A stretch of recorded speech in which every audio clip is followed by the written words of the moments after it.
In Licking County, the effects of the drought have not been as bad as some of the counties to the south, but still, you're looking at dry, smaller soybeans and smaller, drier ears of corn here as well. But there is now some help on the way for farmers in Ohio.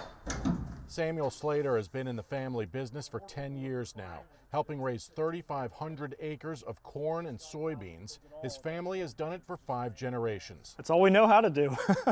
And this year has been the toughest of his decade in the field. It's the driest year yet. That's led to a lot of inconsistency. Some plants thriving, some withering. His corn should be larger than his palm, but instead, we got ears that look more like this.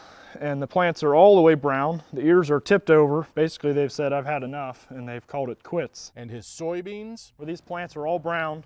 I mean, they're rattling in the pods. They're dry. They're ready to be harvested.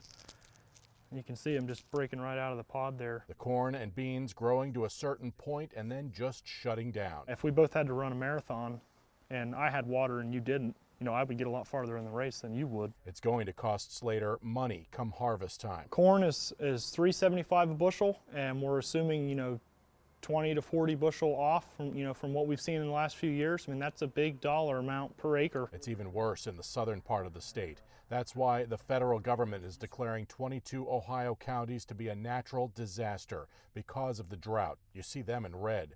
Licking County and the counties in yellow also eligible for federal relief.